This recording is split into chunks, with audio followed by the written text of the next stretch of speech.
Mesdames et messieurs, bonjour et bienvenue à une autre des émissions de Le Monde canin de Jessica. On va juste conclure avant de parler de prévention et problématiques. On a des attentes trop élevées envers nos chiens. Ça se peut-tu? Oui. Oui, en fait, je pense que ça vient vraiment de tout ce qui est au niveau des films. Donc, tu sais, quand on regarde au niveau des films, on voit vraiment tous les chiens qui sont, tu sais, toujours de gros toutous. On peut voir les chiens qui sauvent des gens. On les voit toujours dans des situations, tu sais, un peu de héros. Donc, c'est rare qu'on voit le chien comme il est vraiment. Donc, je pense que ça au niveau vraiment, tu sais, de cette avancée-là, ça a vraiment apporté le fait que les gens ont des attentes trop élevées envers leur chien avec ce qu'on voit vraiment au cinéma, dans les films, ces choses-là. Et à la base, oui, on a des attentes trop élevées sur notre chien, donc on essaie un peu de dénaturaliser notre chien peut-être en essayant qu'il soit ce qu'il n'est pas en vrai. Okay. Donc, un petit peu comme je l'avais dit dans le dernier podcast, que tout ce qu'un chien fait, on n'aime pas nécessairement ça. Donc, le fait vraiment d'avoir des attentes trop élevées, autant ça peut venir aussi à frustrant pour le propriétaire du chien qui n'arrive pas à atteindre les objectifs voulus, qui voit partout à travers les médias, à travers la télévision, à travers les films. Oh. Et autant, ça l'impose de certaines attentes puis un certain stress supplémentaire à ces propriétaires de chiens-là, qui veulent à tout prix que leur animal ressemble à ce qu'on voit, à ce qu'on propose, alors que c'est pas nécessairement ce qu'on propose qui est vraiment la réalité du monde canin. Là. Fait que là, c'est ça, là, on se ramasse, on veut un rintintin, mais on se ramasse avec un rent en plein. Oui, c'est ça. C'est un peu le... OK. Puis là, on va parler un peu de prévention des problématiques comportementales. C'est quoi la créativité, l'agressivité, pourquoi ça existe, tout ça, là. Alors, nos chiens, ils ont-tu des troubles de comportement? Ou... Ce qui est important de comprendre là-dedans, c'est que le chien, à la base, n'a pas de problématique comportementale. Si on pourrait lui demander, le chien ne dirait pas qu'il a une problématique comportementale parce que pour un chien, sauter, japper, attaquer un autre individu pour mettre de la distance ou le faire fuir, protéger ses ressources, que ce soit sa nourriture, son lieu où il dort, ses autres congénères, c'est totalement naturel chez le chien. Donc, le chien, à la base, n'a pas de problématique comportementale. La problématique comportementale, c'est vraiment, en fait, l'humain qui dit qu'est-ce que, pour lui, est une problématique de comportement. Parce que j'ai des clients chez qui... leur chien va, exemple, sauter sur la table, ces choses-là, ou leur sauter dessus, puis pour eux, c'est bien correct, ils vont encourager ça, puis c'est pas une problématique de comportement, comme j'ai des gens que, pour eux, un chien qui saute, c'est vraiment intolérable. Donc, tu sais, c'est vraiment l'humain qui dit qu'est-ce que pour lui est une problématique de comportement et qu'est-ce qui ne l'est pas. Mais en vrai, c'est toute attitude non conforme dans une perspective humaine. C'est vraiment ça, une problématique de comportement. Donc, c'est sûr que c'est variable aussi. Ben oui. Ben oui. Tu sais, un chien, premièrement, qui jappe et... il saute quand il est content, puis tout ça. Mais on lui dit toujours, fais pas ça, fais pas ça. Mais c'est quoi le vrai comportement d'un chien? Bien, en fait, ce qui est important, c'est que souvent, les gens ont tendance à brimer, voire essayer d'éliminer... d'éliminer complètement le comportement du chien. Mais ce qui est important, puis ce que je dis toujours à tout le monde, c'est qu'on peut pas essayer d'éliminer le comportement, on doit le remplacer par un comportement qui est plus approprié parce que le chien reproduit des comportements dans le but d'obtenir ou d'éviter. Il n'y a aucun être vivant qui reproduit le comportement sans raison, à moins vraiment d'une problématique de santé mentale ou peu importe. Mais normalement, un être qui est équilibré, reproduit des comportements dans le but d'obtenir ou d'éviter.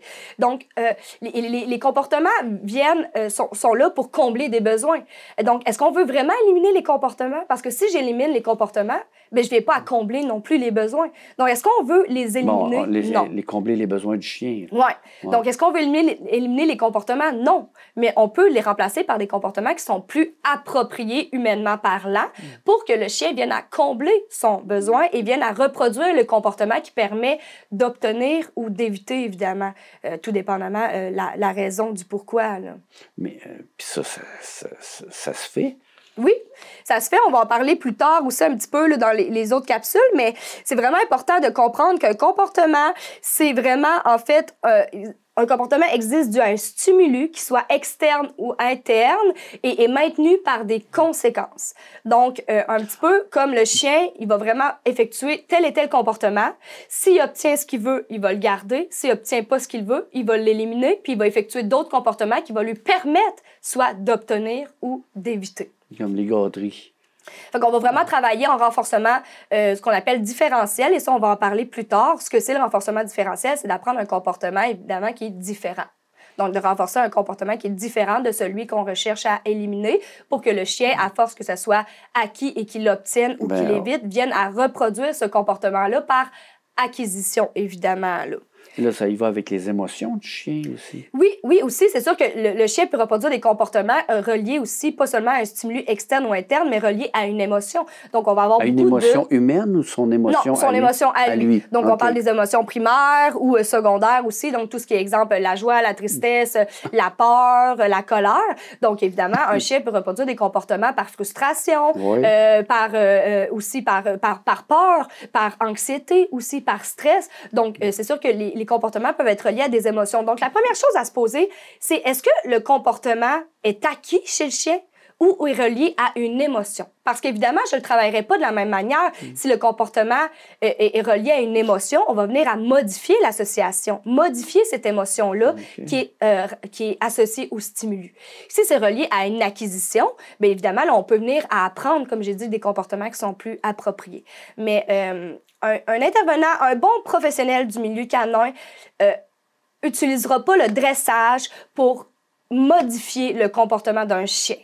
C'est pas vrai, puis ça, je l'ai appris dans mes premières choses. Au début, quand j'ai commencé, on m'a dit que le dressage pouvait arriver à tout, mais c'est pas vrai. Le dressage ne peut pas. Il peut m'aider à avoir une meilleure gestion de mon animal et lui apprendre des comportements qui sont plus appropriés. Mais outre cela, c'est pas le dressage qui peut venir à bout de problématiques comportementales, c'est vraiment la science du comportement.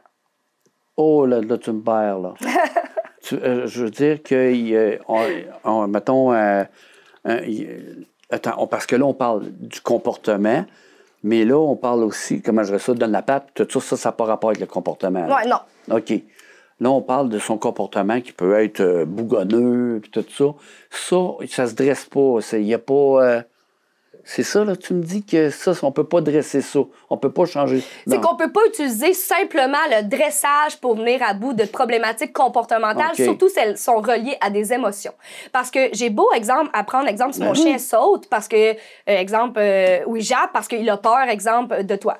Bien, même si je lui apprends à pas japper, s'il jappe parce qu'il a peur, bien, il va toujours avoir peur. Fait qu'il va arrêter de japper si je lui apprends à arrêter de japper. Mais il va reproduire un autre comportement pour démontrer son émotion et éviter le contact avec toi. Fait que ça se peut qu'il arrête de japper, mais ça se peut qu'après ça, il se mette à te charger, à grogner, à vouloir s'éloigner. Tu sais, il va reproduire d'autres comportements qui vont lui permettre quand même de venir à être capable d'éliminer son émotion si elle est négative. Donc, c'est pas vrai que le dressage, simplement le dressage peut venir à bout des problématiques comportementales. Il y a une partie du dressage qui peut nous aider à avoir une meilleure gestion de notre animal, lui apprendre des comportements qui sont plus appropriés et les rediriger vers ceux-ci. Mais il y a vraiment une bonne partie où on va vraiment utiliser tout ce qui est la psychologie canine, la science comportementale, où qu'on va aller plus loin avec tout ce qu'on va voir au niveau des conditionnements aussi, là. Fait que tout ce qui est conditionnement classique, opérant, mais ça, j'y reviens vraiment, vraiment plus tard. Donc, ça, c'est une grosse partie, fait que je ne m'aborderai pas trop là-dessus, mais c'est vraiment important à comprendre aussi. OK. Puis, ça peut-tu être relié à, je dirais, comment j'expliquerais ça, à son environnement? Oui, en fait, tu sais, tout ce qui est les comportements, autant les problématiques comportementales que juste les comportements en général que le chien effectue pour éviter ou obtenir, c'est sûr qu'ils peuvent être reliés à son environnement aussi. En fait, c'est tout relié, comme on l'a dit, à un stimulus interne ou externe. Fait que c'est sûr que le chien va effectuer des comportements pour avoir une incidence, en fait, sur son environnement aussi, là. OK. Mais donc, on peut pas nécessairement dire qu'un chien qui est super soigné a un meilleur comportement qu'un autre, là. C'est comme... Non, dans le sens, un qui est mieux, tu veux dire éduqué ou... je parle de soigner... Donc, il y a des bons soins, une bonne santé. Oui, c'est ça. C'est vraiment, là... déjà de s'occuper, parce que moi, c'est ça, là. Moi, je trouve, on en prend soin, on les fait, on les chouchoute. On les fait tondre, on les tond, je sais pas comment on dit ça, là, en tout cas. Les raser, les tondre, c'est ça. Là, puis tout ça, puis après ça, mais ça va au-delà, ça, du comportement animal. Ben oui, parce que, en fait, ça, c'est se poser la question, est-ce que mon chien, c'est vraiment ce qu'il voulait? Oui. Parce qu'un chien, pour ça, lui, oui. se faire caresser, avoir vivre dans un endroit où il y a plein de jouets, où il y a plein de toutous, où il y a plein d'os, ou en tout cas plein de choses, oui, ça peut y apporter un certain bonheur, mais le chien, à la base, c'est pas ce qu'il recherche. C'est pas... lui, il a pas demandé à vivre, exemple, justement, il veut pas être riche, il cherche pas nécessairement les câlins, il cherche pas nécessairement la richesse. Tout ce qu'il veut, c'est que ses besoins soient comblés, tu sais. Fait que c'est pas parce qu'on traite mieux notre animal au niveau des soins, ces choses-là, qu'il va avoir un meilleur comportement. OK. Et le chien a besoin d'une routine? Oui. C'est toujours... Bien, c'est sûr que d'avoir une routine, surtout chez les chiens qui sont plus anxieux, stressés, ça leur permet d'avoir plus de prévisibilité sur leur environnement, sur ce qui va se passer. Donc oui, ça évite ce surplus de stress-là, de c'est quoi qui va se passer, je suis pas au courant, puis c'est quoi qu'on va faire. Puis un peu, c'est comme ce brouhaha-là de c'est quoi qui se passe. Donc, beaucoup de prévisibilité chez ce type de chien-là. Nommer les monstres aussi pour que le chien finisse par savoir à quoi s'attendre. Évidemment, on va devoir travailler les renforcements positifs, les associations positives, mais bon, c'est sûr que chez ce type de chien-là, ça va beaucoup aider. Puis avoir un environnement, évidemment, qui est adapté. Parce que quand on va parler de prévention, ben c'est sûr qu'on peut prévenir beaucoup de choses si justement, on y va avec un éleveur qui est conscientiseux, avec des géniteurs qui sont vraiment des bons parents, qui ont un bon tempérament. Si on y va avec justement notre éleveur qui a vraiment un bon milieu de vie pour les chiots. Si par la suite, nous, dès qu'on adopte notre chiot, on fait un bon travail de socialisation. Si en plus de ça, on fait un bon travail de découverte. Si en plus de ça, évidemment, on met l'emphase sur tout ça, bien là, on peut venir à éviter, évidemment, les comportements agressifs, etc. aussi. Mais il y a quand même une certaine base où ce que évidemment, le chien, à la naissance, est ce qu'il est, puis que ça, on ne pourra pas nécessairement le modifier, là, tu sais. Ce qui veut dire... Bien, son tempérament, souvent, naît dès la naissance. Donc, on ne peut pas nécessairement le modifier, mais on va pouvoir modifier, par exemple, la suite, après ça, au niveau de son comportement, tu sais. OK. Parce que là je pense que chaque individu, chaque être humain a un comportement différent, mais on est dans la même race. Ce que je veux dire, les chiens... c'est-à-dire que les chiens ont des comportements différents, même en étant de la même race. Oui, ben oui. Mais même nous, dans le sens que même si on est humain, on a tous des comportements différents parce que nos comportements vont être générés à des associations, que ce soit par nos expériences de vie, par nos expériences passées, que ce soit par, justement, si on a beaucoup socialisé, etc., si on a eu beaucoup aussi de découvertes à un jeune âge, parce qu'il y a une grosse partie, tu sais, comme j'ai dit, de la mémoire olfactive qui se fait dans les 3 premiers mois de vie de l'animal. Donc, c'est sûr que c'est là que c'est vraiment important qu'on le sociabilise face à tout et rien pour qu'il y ait vraiment une bonne capacité d'adaptation. Donc, la capacité d'adaptation, c'est un des traits particuliers qu'on va voir, parce que si le chien a la difficulté à s'adapter, c'est sûr que ça va être plus difficile, justement, de travailler avec lui, évidemment. Là. OK, donc, mais il y a comme... mais aussi, il y a une relation qu'il faut qu'il s'établisse entre l'être humain et le chien. Et c'est quoi une relation saine? C'est quoi... Mais c'est sûr qu'une relation saine, c'est où, justement, comme je dis, chacun est capable de donner l'un à l'autre, puis où on est capable aussi d'avoir une meilleure compréhension de notre animal et de lui offrir ce dont il a besoin. Mais c'est sûr que tout part, évidemment, dans des contacts positifs, une relation, en fait, de respect mutuel, on s'entend. C'est sûr que évidemment... l'apprentissage, tous les apprentissages vont être beaucoup plus faciles si justement on a déjà un lien de confiance qui est établi, évidemment, avec notre animal. Là. OK. Fait que, mais d'un certain sens, donc on peut le rendre agressif. Ben oui, facilement. Si on utilise des méthodes adversives, si il n'y a pas de respect mutuel avec notre chien, si on utilise la violence pour venir à nos fins, si le chien, même, des fois, c'est même pas par rapport à notre essor, mais si exemple, le chien a vécu des mauvaises expériences dans le passé, que ce soit avec des humains, que ce soit avec d'autres chiens, il peut avoir des comportements agressifs dans le but d'éviter de communiquer parce que les associations qui y sont reliées sont négatives. Donc, oui, il peut avoir de l'agressivité qui se développe, même si nécessairement, il y a pas, c'est pas de notre faute, de la faute du propriétaire en tant que tel. Là.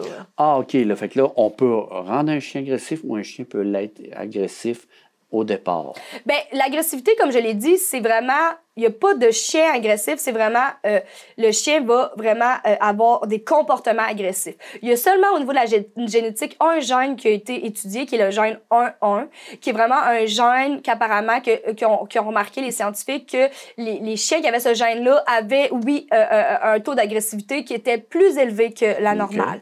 Mais sinon, normalement, l'agressivité n'est pas génétique. C'est vraiment plus au niveau, vraiment, elle va se créer à l'aide de comportements à cause de soit des mauvaises associations, soit un manque de socialisation, soit un mauvais éleveur, soit des parents qui étaient justement des mauvais géniteurs qui avaient peut-être déjà des comportements agressifs. Et là, les chiots ont reproduit ces comportements-là par imitation, ces choses-là. Là. Donc, mais tu sais, c'est important de comprendre que le chien reproduit des comportements agressifs dans le but vraiment souvent d'éviter la socialisation. Là. Donc, ça devient une forme de communication. Oui, l'agression, c'est une forme de communication dans le but de communiquer et dans le but d'éviter une confrontation.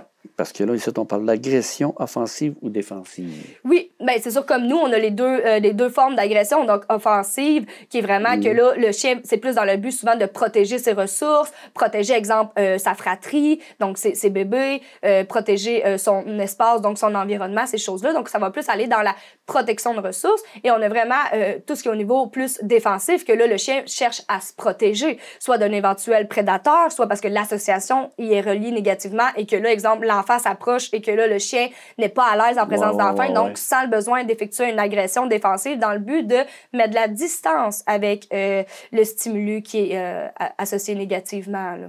OK. Puis cette agression intraspécifique ou interspécifique, c'est quoi ça? En fait, tout ce qui est intraspécifique, c'est vraiment en fait avec leurs congénères. Ouais. Extra, c'est avec tous les autres êtres vivants, là, et même on pourrait parler même les objets, ces choses-là. Là, parce que, tu sais, j'ai déjà vu des chiens avoir des comportements agressifs envers des objets, envers certains bruits aussi, ou quoi que ce soit. Tu sais, tout stimulus peut être possibilité de, si le chien l'a associé négativement, de développer des comportements agressifs en présence de, évidemment. Là. Mais donc, ça va avec les émotions, l'agressivité d'un chien. Oui. La plupart de tout ce qui est agressif, réactivité, évidemment, vont aller avec les émotions. Puis souvent, c'est associé à des émotions de peur, de stress, d'inconfort, de mauvaises associations. On peut en voir aussi que, évidemment, on va le voir plus tard, mais aussi tout ce qui est au niveau de la santé du chien peut apporter, évidemment, des comportements agressifs, dans le sens un chien qui est blessé, un chien qui a du mal, qui a de la douleur, peut aussi, évidemment, être moins réceptif, moins tolérant, donc plus porté à effectuer des comportements agressifs dans le but de soit obtenir, avoir la paix, dans le but de, justement, éviter d'avoir de la douleur supplémentaire ou parce qu'il anticipe, évidemment, ce qui va se passer. Là. OK. Mais autre la douleur, pas la douleur, autre l'agressivité, les émotions, moi je parlais, là, parce que là, on parlait un peu de la colère, mais le chien peut avoir du dégoût, de la peur, de la tristesse. Ça existe chez un chien? Oui. Le chien a des émotions, c'est au même principe que nous. C'est juste qu'il n'a pas des émotions aussi poussées, exemple, il ne peut pas être jaloux. Ces choses-là, souvent, ce que les gens ont tendance à associer à de la jalousie, c'est de la protection de ressources. Donc, quand on dit « mon chien s'approche, puis par exemple, il se met entre nous deux, il est jaloux parce que je te donne un bisou », bien, c'est pas vraiment qu'il est jaloux, c'est qu'il fait de la protection de ressources, puis il a associé que chaque fois que tu étais là et que je m'approchais, il perdait le contact. Donc, il effectue des comportements pour essayer d'éviter de perdre le contact avec toi. Mais le chien n'est pas jaloux à proprement parler. Il se dit pas « je vais... » tu sais, elle, je l'aime pas parce que telle affaire plus que moi, ou il peut pas être jaloux de son congénère parce que, exemple, il y aurait plus Une gâterie de plus. Oui, c'est ça, tu sais, plus en tout cas, plus d'opportunités ou quoi que ce soit là, qui s'offre à lui. Là. Mais oui, le chien a des émotions à même titre que tous les êtres vivants. Mais c'est plus, on parle plus des émotions primaires, évidemment. Là. Fait que tout ce qui est colère, comme on l'a dit, la tristesse, la peur, le stress, l'anxiété, la joie, évidemment, l'excitation, ces choses-là. OK, puis ça peut être dû à quoi? Une absence de stimuli? Ces comportements-là, la tristesse? Bien, c'est comme nous, ça peut être relié à pratiquement tout. On vit des émotions à chaque moment, à toutes les heures. Donc, le chien, souvent, ça peut être relié, oui, à beaucoup de stimuli, à beaucoup, en fait, d'événements, ou peu importe, là, tu sais. Mais ce qui est important aussi de comprendre, c'est que l'agression, c'est un comportement de nature relationnelle. Donc, c'est dans le but de vraiment communiquer une information et que, comme je l'ai dit, le chien, à la base, est passif. Donc, vraiment, quand il est rendu à attaquer, c'est que tous les autres signaux n'ont pas été respectés et souvent qu'il s'est senti menacé. Comme moi, si je me fais, exemple, flatter le bras puis tu continues à me flatter le bras quand je te dis que je suis pas à l'aise, bien, c'est sûr, si tu continues, je te fous une claque. Là. Mais c'est pas parce que je suis nécessairement agressive, c'est parce que je me suis sentie menacée et j'ai senti le besoin de me protéger. Donc, il y a aussi une partie qui est beaucoup instinctive chez le chien. Le chien ne vient même pas à se poser la question. Ça se fait juste automatiquement, naturellement, comme au même titre que nous. Il y a les instincts aussi de survie, évidemment, qui peuvent embarquer là-dedans. Là. Ah, OK. En gros, comment je dirais ça, nous autres, on peut tolérer pour pas faire de chicane, mais le chien, il n'a pas cette... un exemple, le chien, mettons, comme tu dis, quelqu'un te flatte, puis à un moment donné, écoute, tu n'oses pas y dire. Mais le chien, il n'a pas ce ose pas. Bien, c'est qu'il comprend pas ça. Il va pas pousser aussi loin dans la réflexion. Okay. Dans le sens, exemple, un enfant approche, le chien démontre qu'il n'est pas à l'aise en s'éloignant, en faisant son langage canin qui est « je détourne le regard, je m'immobilise, je m'éloigne ». L'enfant continue à s'approcher parce qu'il ne voit clairement pas ces signaux-là ou les a pas appris. Le chien, lui, il se dit pas « ah, c'est un enfant, il ne sait pas communiquer encore, il ne sait pas c'est quoi être un chien ». Fait qu'il continue à s'approcher. Il fait juste se dire « moi, j'ai démontré que je suis pas à l'aise ». Il continue, donc il cherche à me provoquer ou m'attaquer, donc je dois me protéger. Ouais. Il se pose pas plus loin la question à savoir c'est parce que c'est un enfant ou c'est parce que c'est une personne avec un déficit, ce qui fait qu'elle comprend pas nécessairement ce que je lui demande. Lui, entre chiens, entre congénères, le chien qui sait communiquer va envoyer des messages à l'autre individu. Si ces messages-là ne sont pas écoutés, ne sont pas respectés, bien, le chien va tout de suite, évidemment, soit éviter la confrontation ou se sauver, ou soit, évidemment, plus aller dans l'attaque et évidemment, être plus réactif dans ses comportements. Puis ça aussi, ça peut être différent d'un individu à l'autre, dans le sens que des gens, exemple, qu'on va plus leur faire le saut, vont avoir plus tendance à faire le saut, rester immobile. Il y en a d'autres qui vont avoir tendance à fuir, puis il y en a d'autres qui vont avoir tendance à tout de suite attaquer. Donc, le chien, c'est la même chose. Au niveau vraiment de l'agression, on parle vraiment aussi, il y a 3 F qu'on appelle, qui en anglais, tu as le freeze, qui est vraiment en fait de figer, tu as le fight, qui est vraiment j'attaque, et tu as en même temps celui de le fly, comme il appelle, de sauver, tu sais. Fait que c'est vraiment les 3 comportements qu'on peut retrouver au niveau de l'agression. Soit le chien va avoir 3 substituts, mais on peut voir aussi que l'agression va être tempérée au niveau aussi, puis la peur va être tempérée au niveau d'une distance. Donc, si la distance, un peu comme nous, si la distance est près avec ce qui me fait peur ou que je suis inquiète ou que j'ai une association négative ou peu importe, si elle est loin de moi, on va plus utiliser figer et regarder ce qui se passe. Si le stimuli qui fait peur, peu importe, est prêt, bien là, évidemment, le chien va plus fuir ou attaquer. Donc, à partir de là aussi, il y a une corrélation de distance aussi qui s'ajoute dans toute un peu cette mesure-là, qui va venir vraiment dicter au chien un peu plus le comportement à choisir. Puis évidemment, bien, ces expériences passées vont avoir une incidence, dans le sens que si une fois... l'agressivité les comportements agressifs dans un fait peuvent être aussi conditionnés, renforcés. Dans le sens que si le chien, il a compris que quand je m'éloignais, ben ça marchait pas, l'enfant continue à me suivre, mais quand je l'ai pincé, il a foutu le camp. Ben lui, ce qu'il associe, c'est que quand je me suis éloignée, ça n'a pas marché. Mais quand je l'ai pincé, j'ai eu la paix, il s'est éloigné. Donc, ces comportements peuvent être aussi renforcés.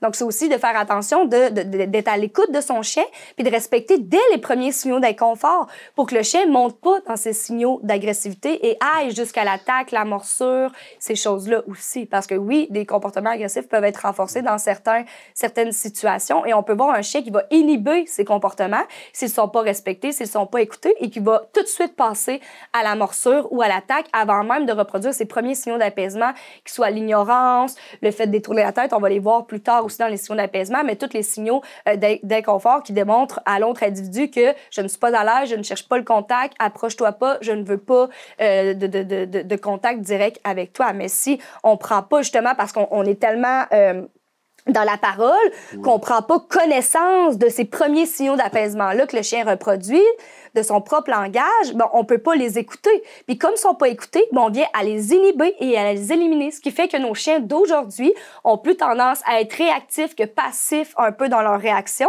parce que on les écoute pas leur première réaction. Et comme ils se sentent pas écoutés, respectés, bien, ils vont être inhibés, ils vont tout de suite passer à des comportements qui sont de nature plus intense, qu'on associe souvent plus rapidement. En tout cas, les derniers signaux d'apaisement avant la morsure, avant l'attaque, évidemment. Là. Donc, c'est beaucoup plus travailler sur l'émotion que le comportement, oui. dans le fond.